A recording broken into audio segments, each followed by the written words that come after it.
अच्छा, जो बच्चे क्लास 10th यूपी बोर्ड से होंगे, उनके सिलेबस में एक टॉपिक आता है जहां पर डिस्क्रिप्टिव पैराग्राफ लिखने की बात की जाती है। 4 5 नंबर 6 नंबर का आता है वो। तो डिस्क्रिप्टिव पैराग्राफ लिखने की बात तो दूर, क्या आपने कभी सोचा है कि ये पैराग्राफ क्या भला है? पैराग्राफ आखिर होता क्या है, इसके कितने काइंड्स होते हैं? तो मैं आपको बता दूं कि पैराग्राफ के काइंड्स के अंदर, यानी प्रकार के अंदर आने वाला एक टॉपिक है डिस्क्रिप्टिव पैराग्राफ, उसी की ये बात करता है। तो आज का यह वीडियो पैराग्राफ का बेसिक वीडियो होगा। और बात यहीं पे खत्म नहीं होती, एक इंटरेस्टिंग अपनी ही कहानी बता देते हैं कि जब हम क्लास थर्ड या आई थिंक सेकेंड वगैरह में पढ़ रहे थे, उस समय अक्सर क्लास में टीचर बोलता था कि पैराग्राफ चेंज करके लिखो, पैराग्राफ चेंज कर दो। तो हम सही बता दें कि मुझे समझ में नहीं आता था कि ये पैराग्राफ क्या भला है और क्या चेंज करना है। और यदि यह कंफ्यूजन आपके साथ भी आज भी हो रहा है और आप 9th 10th में आ गए हैं, तो ये शर्म की बात नहीं है। काश कोई बताए कि पैराग्राफ क्या होता है ना? तो यह वीडियो आपके लिए ही है। Hello everyone, SK deep study zone में आपका स्वागत है। तो चलिए इस वीडियो को शुरू करते हैं। यहाँ पे देखिए लिखा हुआ है टेंस से पहले का बेसिक, है ना? मैंने टेंस को पढ़ाने से पहले ढेर सारी चीजों को मैंने पढ़ाया केवल इसलिए। अब 2 3 वीडियो और रह गया है, उसके बाद हम डायरेक्ट आएंगे टेंस पर, है ना? क्योंकि tense is a backbone of English grammar, अपने हर वीडियो में हम बोलते हैं। यदि आपका टेंस का नींव कमजोर हो गया तो समझ लीजिए इंग्लिश आधी अधूरी हो जाएगी। तो चलिए देखते हैं कि पैराग्राफ किसे कहते हैं। तो पैराग्राफ को हिंदी में अनुच्छेद कहते हैं। इसका बेसिक कॉन्सेप्ट हम देखने वाले हैं, है ना? तो आप देखिए डिफिनेशन कह रहा है कि a paragraph is a group of sentence, है ना? इसका मतलब ये हुआ कि पैराग्राफ क्या होता है, तो ये ग्रुप ऑफ सेंटेंस होता है, मतलब कि एक से ज्यादा सेंटेंस का समूह होता है। अब कुछ बच्चे पूछेंगे सर सेंटेंस क्या होता है ना? तो इसके लिए आप हमारे पिछले वीडियो लेक्चर को देखिए, है ना? ऐसे ही एक क्रम है, एक प्लेलिस्ट है हमारे चैनल पर, टेंस से पहले का बेसिक, इसी नाम से प्लेलिस्ट बना हुआ है। यदि आप इंग्लिश को जड़ से सीखना चाहते हैं तो मैं आपसे रिक्वेस्ट करता हूं कि आप उस प्लेलिस्ट को जरूर विजिट करें और एक एक करके 1 by 1 वो वीडियो देखें। तो कहां पे कह रहा है कि a group sorry a paragraph is a group of sentences, मतलब कि अनुच्छेद अर्थात पैराग्राफ जो होता है यह वाक्यों का एक समूह होता है। और आगे कह रहा है कि विच, जो या जिसमें, या जो कह लीजिए, कन्वेज का मतलब होता है प्रकट करता है या दिखाता या व्यक्त करता है। और सिंगल आइडिया, एक सिंगल विचार को, एकमात्र सिंगल विचार को प्रकट करता है। यहाँ पे देखिए एक नोट लिखा हुआ है, कह रहा है कि a paragraph contains at least 3 sentences और 100 to 200 वर्ड्स। इसका मतलब यह हुआ कि एक पैराग्राफ में सामान्यतः, ध्यान रखिएगा, यह कोई बाध्यता नहीं है कि 3 सेंटेंस ही होना चाहिए या 100 से 200 ही होना चाहिए। या मोटा मोटी एक आइडिया दिया गया है कि एक पैराग्राफ हम उसे ही कहेंगे जिसमें कम से कम 3 सेंटेंस या फिर 100 से लेके 200 वर्ड्स हो सकते हैं। अब देखिए कोई जरूरी नहीं है 3 सेंटेंस होगा, और ये कोई जरूरी नहीं है कि 100 से लेके 200 ही वर्ड होगा, और 300 होगा या 250 होगा तो वो नहीं, उसे नहीं कहेंगे, है ना? यह एक समझने के लिए एक छोटी सी क्राइटेरिया रखी गई है। तो आई होप यहां तक आप समझ चुके होंगे। अब देखिए कि पैराग्राफ की एग्जांपल देख लीजिए एक, है ना? जैसे यहाँ पे देखिए एक एग्जांपल दिया गया है कि मोहन इज ए स्टूडेंट, यानी मोहन एक विद्यार्थी है। He is an intelligent boy, और वह बहुत ही बुद्धिमान लड़का है। यहाँ पे कह रहे हैं कि ही always does his work on time, वह अपना काम हमेशा समय पे करता है। He is hard working person, और कठिन परिश्रम करने वाला व्यक्ति है। He is one of the best student of his class, और वो अपने कक्षा का सबसे अच्छा लड़का है, यहाँ पे सबसे अच्छा विद्यार्थी है। अब यहाँ पे देखिए कि पैराग्राफ का डिफिनेशन क्या कह रहा था कि पैराग्राफ उसे कहते हैं जिसमें ग्रुप ऑफ सेंटेंस होता है। तो यहाँ पे देखिए मोहन इज अ स्टूडेंट, यहाँ पे क्या है, ये एक सेंटेंस हुआ। यहाँ पे कह रहा है कि he is an intelligent boy, ये एक सेंटेंस हुआ। यहाँ पे कह रहे हैं कि ही ऑलवेज, यहाँ पे देखिए does his work on time, ये अपने आप में एक सेंटेंस हुआ। यहाँ पे कह रहे हैं कि he is hard working person, ये अपने आप में एक सेंटेंस हुआ। और आगे कह रहे हैं कि he is one of the best student of his class, तो ये अपने आप में एक सेंटेंस हुआ। आपने देखा यहाँ पे वन, ये आपका 2 सेंटेंस हो गया, ये आपका 3 सेंटेंस हो गया, और ये आपका 4 हो गया, और यहाँ से लेके आपका ये 5 हो गया। तो टोटल इसमें कितने सेंटेंस मिले? 5, है ना? 5 सेंटेंस मिले। तो इस तरीके से यहाँ पे परिभाषा क्या, सॉरी नोट क्या कह रहा था कि एक पैराग्राफ जो है ये कंटेन यानी अपने अंदर रखता है या होता है पैराग्राफ में एटलीस्ट कम से कम 3 सेंटेंसेज या फिर 100 से 200 वर्ड्स, है ना। तो ये फाउंडेशन नहीं है, ये समझने के लिए एक छोटी सी बात है। तो यहाँ पे देखिए तो इसमें 5 सेंटेंस हो गए। अब यहाँ पे डिफिनेशन में क्या बोल रहा था कि पैराग्राफ एक ग्रुप ऑफ सेंटेंस होता है, मिला जुला के ग्रुप ऑफ सेंटेंस है, मतलब एक से ज्यादा है। और कह रहा है कि विच जो कन्वेज अ सिंगल आइडिया, और जो एक सिंगल विचार को कन्वे करता है, मतलब दिखाता है, व्यक्त करता है। तो सिंगल विचार कहने का तात्पर्य यह है कि यहाँ पे 5 सेंटेंस लिखा गया है, और ये 5 के 5 सेंटेंस जो है केवल एकमात्र व्यक्ति मोहन के बारे में चर्चा मतलब किया जा रहा है। ये पांचों के पांचों सेंटेंस किसके बारे में इशारा कर रहा है, बता रहा है मोहन के बारे में। ये बताइए पहला सेंटेंस को कह रहा है कि Mohan is a student, Mohan एक विद्यार्थी है, और आगे कह रहा है कि ही इज एन इंटेलिजेंट, वह एक बुद्धिमान लड़का है। तो इस तरीके से यहाँ पर अब वह एक बुद्धिमान लड़का है कौन, तो ये किसकी तरफ इशारा कर रहा है जी, मोहन की तरफ। तो इसका भी इस सेंटेंस का रिलेशन कितना है, मोहन से। तो मिला जुला के यहाँ पर एक सिंगल आइडिया कहने का तात्पर्य यह है कि मोहन ही है एकमात्र व्यक्ति, और इसी के बारे में सारी बातें कही जा रही है, सारे विचार इसी के बारे में रखे जा रहे हैं। तो यही कह रहा है कि एक सिंगल आइडिया को व्यक्त करता है। तो आई होप ये पैराग्राफ क्या होता है आप अच्छे से समझ चुके होंगे। अब देखिए जब टीचर बोलता था क्लास में या बोलता है कि पैराग्राफ चेंज करो, तो पैराग्राफ चेंज करने का मतलब होता है कि 2 4 5 सेंटेंस या 10 सेंटेंस मिल करके एक ब्रीफ जानकारी उस व्यक्ति के बारे में दे दी गई है, जिसका कैरेक्टर उस कहानी में बताया जा रहा है। अब थोड़ा सा अलग अलग नहीं, मतलब कि उसी से रिलेटेड अब कुछ और बातें चलिए देख लेते हैं। तो चलिए उसी से रिलेटेड कुछ और बातें देख लेते हैं। तो इसे मान लीजिए कि ये सेंटेंस आपका यहाँ पे एंड हुआ, सपोज यदि यहाँ पे एंड हुआ होता, यहाँ पे एंड हुआ होता, कहीं पे एंड हुआ होता, तो मतलब उस लाइन को छोड़ देना है और नेक्स्ट लाइन से लिखना, सेंटेंस स्टार्ट करना है। सिंपल सा मतलब बस ये समझ लीजिए कि जब भी टीचर पैराग्राफ छोड़ने की बात करता है, तो आप जहां से वो छोड़ने की बात कर रहा है, मतलब वहां पे एक सेंटेंस कंप्लीट हुआ होगा, है ना। तो वो अपने आप में एक पैराग्राफ बन गया। पैराग्राफ क्यों बन गया, क्योंकि उसमें जितने विचार प्रस्तुत हुए सभी एक सिंगल आइडिया को दिखा रहे थे, कहीं ना कहीं किसी व्यक्ति, पर्सन, जगह जिसके बारे में वो बात हो रही होगी, वो कहानी होगी, है ना। अब उसी के संदर्भ में कुछ और भी बातें देख लीजिए, तो वो नेक्स्ट पैराग्राफ में देख लीजिए। तो नेक्स्ट पैराग्राफ कहने का मतलब यही हुआ कि उस लाइन को छोड़िए और नेक्स्ट लाइन से लिखिए। आई होप आप समझ गए होंगे। अब यहाँ पे देखिए कह रहा है काइंड्स ऑफ पैराग्राफ। तो यहाँ पे कह रहा है कि there are 4 types of paragraph, मतलब पैराग्राफ 4 प्रकार के हो सकते हैं। तो यहाँ पे कह रहा है पहला नरेटिव पैराग्राफ, दूसरा कह रहा है डिस्क्रिप्टिव पैराग्राफ, तीसरा कह रहा है कि एक्सपोजिटरी पैराग्राफ, और चौथा कह रहा है कि पर्सेसिव पैराग्राफ। तो इस तरीके से पैराग्राफ कितने हुए, 4। यहाँ पे हिंदी में देखिए लिखा हुआ है कि वर्णनात्मक, हाँ वर्णनात्मक या फिर कथात्मक अनुच्छेद, इसे कहते हैं विवरणात्मक अनुच्छेद, इसे कहते हैं व्याख्यात्मक अनुच्छेद, इसे कहते हैं तर्कपूर्ण अनुच्छेद।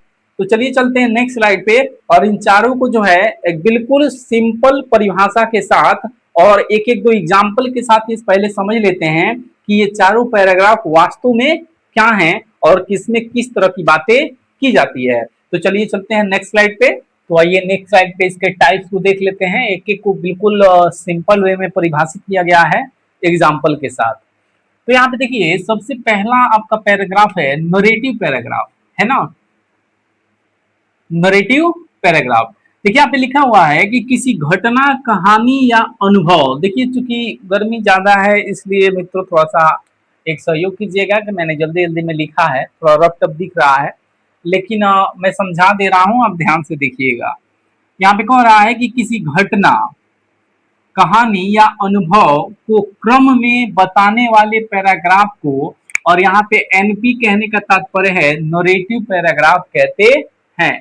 किसी घटना, अनुभव को क्रम में बताने वाले, जैसे मान लीजिए यहाँ पे सबसे पहला एग्जांपल दिया गया है कि a visit to the zoo. जैसे मान लीजिए आपने चिड़ियाघर गया, या ये घटना है, जैसे आप कहीं गए, है ना, ये क्या है, एक घटना है ना। आप चिड़ियाघर पहली बार गए, ये घटना है। अब कह रहे कि इसके बारे में बताइए, तो इसे हम कहते हैं नरेटिव पैराग्राफ। देखिए कह रहा है अ जर्नी बाई ट्रेन, जैसे कि ट्रेन के द्वारा यात्रा, जैसे आपने ट्रेन से यात्रा किया, या ये घटना है और इसके बारे में आप लिखिए, तो इसे कहते हैं narrative paragraph. My first day at school, यानी स्कूल में मेरा पहला दिन, या ये घटना के तौर पे है, तो इसके बारे में लिखिए। समझ रहे हैं ना।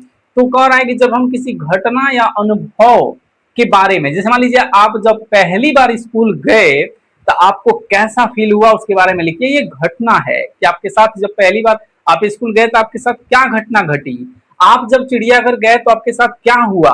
आप जब ट्रेन से यात्रा किए तो आपके साथ क्या घटना घटी। मतलब कि ये घटना या अनुभव के बारे में बताइए आप, कि आप प्लेन से यात्रा किए तो आपको कैसा लगा।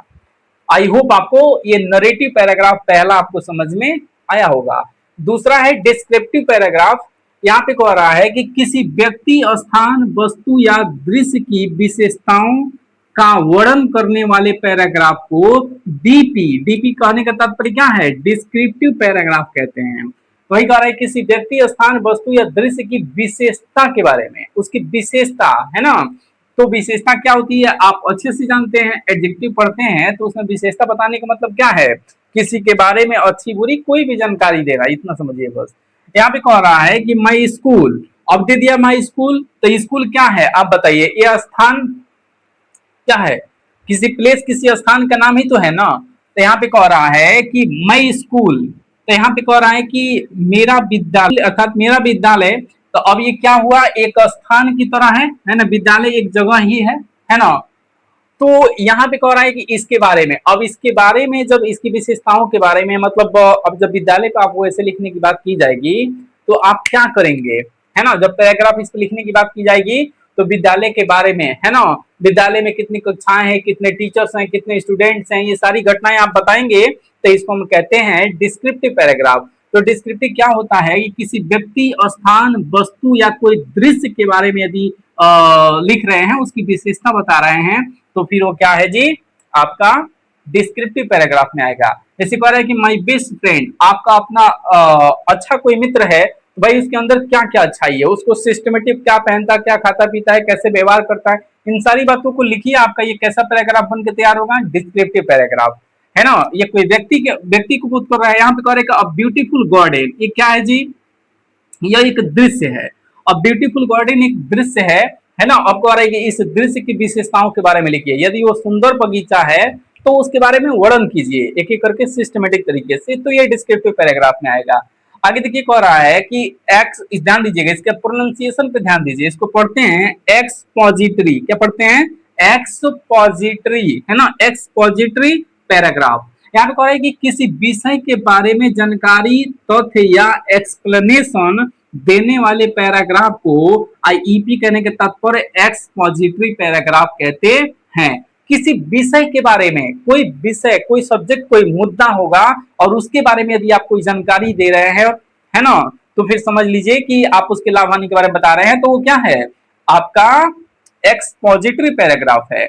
जैसे आप देखिए कह रहा है कि इंपॉर्टेंस ऑफ एजुकेशन, जैसे कि शिक्षा का क्या महत्व है, यदि आप इसके बारे में बता रहे हैं तो ये किस पैराग्राफ के अंतर्गत आएगा, तो यह आएगा एक्सपोजिटरी पैराग्राफ। इससे पहले जो डिस्क्रिप्टिव पैराग्राफ का वर्णन किया, यही पैराग्राफ जो है आपके high school UP board class 10th में 5 नंबर का पूछा जाता है। तो आई होप अब आपको पैराग्राफ क्या होता है अच्छे से समझ में आ गया होगा, और डिस्क्रिप्टिव पैराग्राफ क्या है यह भी समझ में आ गया होगा। अब देखिए तो एक्सपोजिटरी मैंने क्या बताया कि किसी भी विषय के बारे में जानकारी या उसके बारे में एक्सप्लेनेशन, अच्छी बुरी चीजें बताते हैं किसी विषय के बारे में, तो समझ लीजिएगा आपका क्या है, एक्सपोजिटरी पैराग्राफ है। तो यहाँ पर एजुकेशन एक मुद्दा है और इसके बारे में, इसके महत्व को हम बता रहे हैं, तो ये क्या हुआ कि किसी विषय के बारे में, किसी मुद्दे के बारे में हम जानकारी दे रहे हैं। यहाँ पे कह रहे हैं कि यूजेज ऑफ वाटर, वाटर एक मुद्दा है ना। और तो यहाँ पे कह रहे हैं कि इसके प्रयोग, है ना, तो कह रहे हैं पानी का प्रयोग के बारे में हम बता रहे हैं। तो इस प्रकार से ये क्या है, ये एक्सपोजिटरी पैराग्राफ में आएगा। आगे कह रहा है कि बेनिफिट्स ऑफ रीडिंग, यानी पढ़ने के फायदे, आप बता रहे हैं पढ़ने के फायदे, तो फिर ये क्या है, एक्सपोजिटरी पैराग्राफ है, क्योंकि आप किसी विषय के बारे में जानकारी दे रहे हैं कि पढ़ने के क्या फायदे हैं। अब आगे देखिए यहाँ पे कह रहा है, अब इसके प्रोनाउंसिएशन को थोड़ा और ध्यान से देखिए, इसमें कोई लोग आविष्कार भी करते हैं, है कि नहीं। इसको पढ़ते हैं परसुएसिव, परसुएसिव, परसेसिव, ऐसा भी कुछ लोग प्रोनाउंस करते हैं।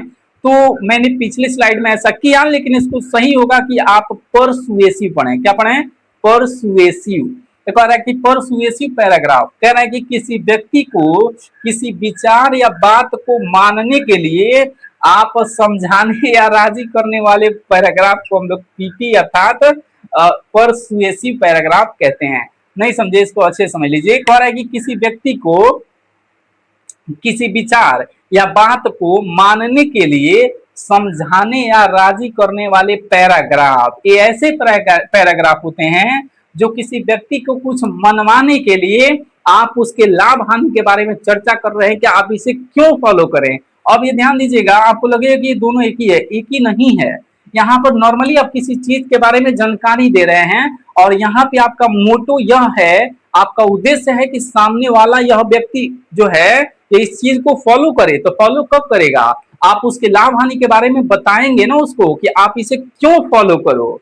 तो देखिए, एक तरफ दिमाग में ये चल रहा है कि आपको कोई जानकारी दे देना है, जैसे कि यूजेज ऑफ वाटर, पानी के क्या उपयोग है, इस पे आपको जानकारी दे देना है। इंपॉर्टेंस ऑफ एजुकेशन, यानी शिक्षा का उद्देश्य क्या है, सॉरी शिक्षा का महत्व क्या है, इस पे जानकारी देना है आपको। नॉर्मली हो गई बात। और एक बात यह हुई कि जहां पर आप किसी को चाहते हैं कि कोई पढ़े, तो भाई उसका कारण बता रहे हैं आप कि ये एक कारण है, और दिमाग में ये है कि इसको कैसे भी मना करके इसको पढ़ाना है, एजुकेशन देना है।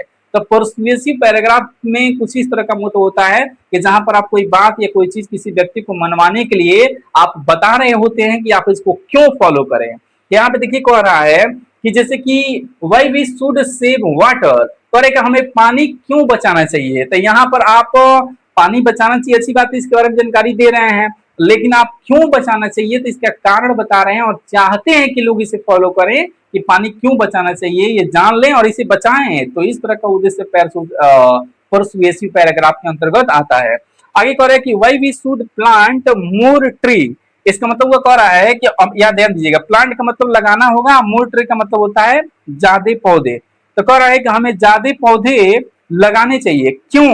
अब कह रहा है कि हमें ज्यादा पौधे क्यों लगाने चाहिए, अर्थात यहाँ पर आपको कारण बताया जा रहा है। ये बात तो आपको मनवाया जाएगा, लेकिन पहले जान लीजिए कि हमें ज्यादा पौधे आखिर लगाया क्यों जाना चाहिए। जब ये बात आप समझ जाएंगे तो ये मनवाने की जरूरत नहीं है, आप खुद मान जाएंगे।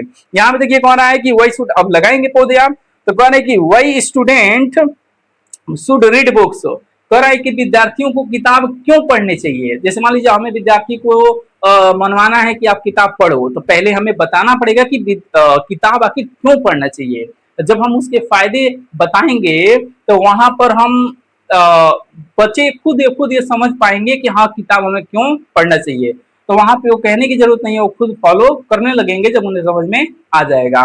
तो आई होप यह वीडियो लेक्चर पैराग्राफ पर एक इंट्रो वीडियो ही था, जिसमें हमने पैराग्राफ लिखना या ये सब चीजें नहीं बताया है, क्योंकि बहुत सारे स्टूडेंट या एस्पिरेंट का प्रॉब्लम यही होता है कि व्हाट इज पैराग्राफ, है ना, और काइंड्स ऑफ पैराग्राफ। और ये 4 मुख्य रूप से पैराग्राफ होते हैं, है ना। कुछ कुछ बुक में इससे डिफरेंस भी एक दो दे देता है, तो उसके चक्कर में नहीं पढ़ना है। हमने यू बताया है जो सबसे ज्यादा यूज में आते हैं और मोस्ट ऑफ आपको ये बुक में मिल जाएगा।